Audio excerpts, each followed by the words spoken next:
So tonight at ScareCon I'm going to talk a little bit about how history affects the paranormal. Now there are a few ways that history affects the paranormal. Firstly, we can learn from those that came before us by studying their caseworks, what did and did not work for them, and adapt this knowledge to our own advantage, and adding credibility to our investigations by doing so.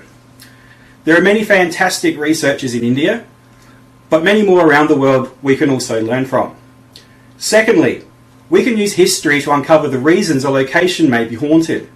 This can be done through researching records from your government, old newspapers, etc. It is more likely, if there is a tragedy in a location, that it will be haunted.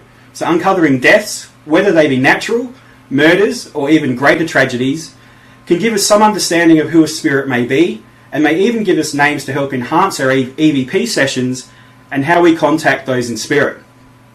Thirdly, we can help to defeat superstition or urban legends that spread fear about a location through a community. It is important that we do this as paranormal investigators. Not only does it give us more credibility to explain logically a location's history or to explain the urban legends, but it also relieves stress and anxiety for those who believe it. It removes stigmas from a location, and it reveals the truth about how or why a story has grown from a rumour to a full-blown urban legend. Now we can look into the past at pioneers in the paranormal field from around the world, people like Harry Price, who set the standard for what is considered fieldwork in the paranormal, but early pioneers like him and Peter Underwood also contributed to the field in another substantial way. They brought it out from the darkness into the public psyche and began to normalise the concept of ghost hunting to make it more acceptable to the general public. A public afraid of being confronted by death and their own mortality. This is particularly prevalent in Western culture and is known in psychology as terror management theory. Hans Holzer, an Austrian paranormal researcher who believed very heavily in psychic ability and is the forefather of the modern ghost hunting television show. Another is Friedrich Jürgensen from the Ukraine, who is the forefather of EVP research and would later inspire the work of Latvian psychical researcher and EVP analyst Konstantin Raudive. Gertrude Schmeidler from the USA was a psychologist who researched precognition and psychokinesis.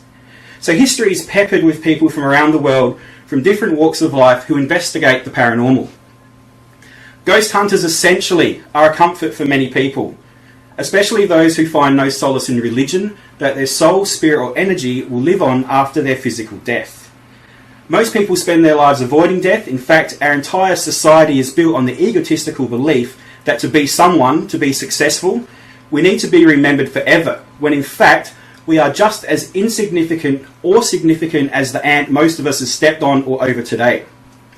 Insignificant in the broader picture of the universe and time, but significant in the local picture of family, tribe, country, friends, work and love. History is subjective to the perception of those viewing it. We take from it and learn from it based on our own personal values, society values, cultural values and what we are taught in school from our tutors. For instance, in Australia we have a Eurocentric view of the world, that the East, China, India, etc. is behind us and that the West, USA, Europe is ahead. And it may be so technologically, but it isn't true historically. The East and the West traded with each other over millennia and both played significant parts, as did the Middle East, in pushing humanity into where it is today. But the East, particularly India, has one significant position where it has always been more advanced than us in the West. Its spirituality, its belief on concepts of life after death. From the earliest days, India has been a melting pot of religion and spirituality with Hinduism, Jainism, Buddhism and Sikhism, with the Muslim Mughals Empire and multiple other religions and spiritual elders making India a global point of religions, some older than Christianity, some not, but all accepted and all allowing people to explore their own spirituality. Just briefly while on the subject of India's history, there are great swathes of land in your country when foreign invaders from Europe over the past millennia have brought death. And the possibilities of spirits in unrest from the Portuguese in the 1400s building forts, to the English occupation of your country in the 1800s bringing famine and the death of over 5 million Indians, innocent people who died for Britain to make money in Europe. So you see, history connects us again to death, and death connects us to the possibility of hauntings and ghosts. In Australia, we are very lucky that our National Library has provided an online resource called Trove. that allows us to search through old newspapers from around the country. India's National Library is an excellent repository for old books and international journals on topics that fall under the banner of paranormal.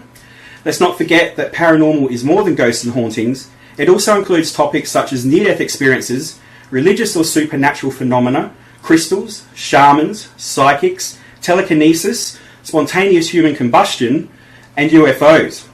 All of these topics and aspects of them and more can be studied academically through psychology, chemistry, physics, philosophy, and of course history.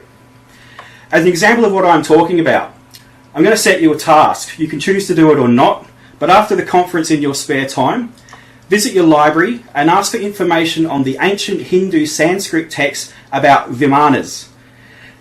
Now in Hindu culture, these stories are seen as mythical stories about gods in mythical machines flying around the skies. Well, what if there is more to them than that? There is an American television show called Ancient Aliens that offered an explanation that Vimana, which are often carved in the tops of Hindu temples, are actually UFOs, and that this is where humanity and Indian culture and spiritual beliefs sprang from.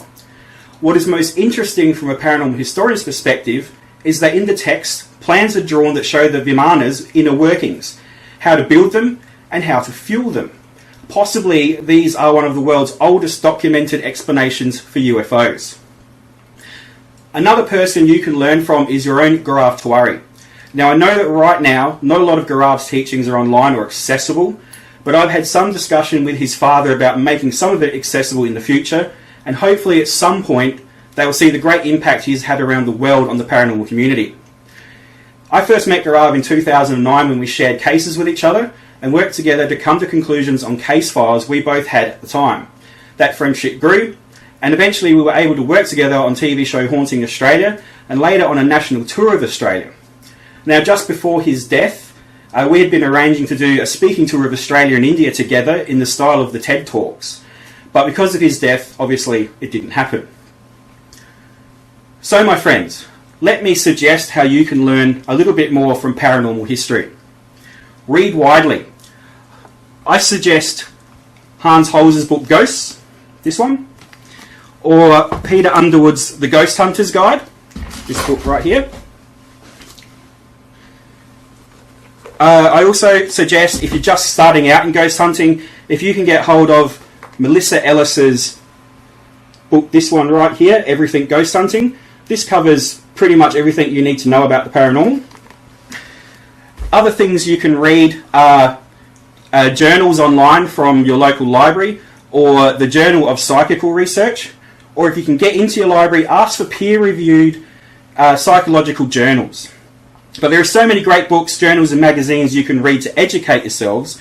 Just remember though that peer-reviewed articles in journals will always hold more credibility than articles written online that have no sources and quite often are just copied and pasted with no thought and nothing to add to the field.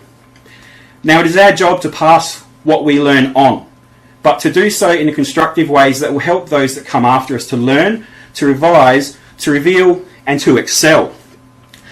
The real message I want to express to you tonight, though, is that paranormal investigators, researchers and historians, we have a duty of care to set a high standard when publishing anything, from magazine articles, reports or internet postings, to make sure our research is correct, that we add citations to our sources of where we retrieve their information, and that we honour the true stories about the lives of those we research, that honours a person's life, their story and local history.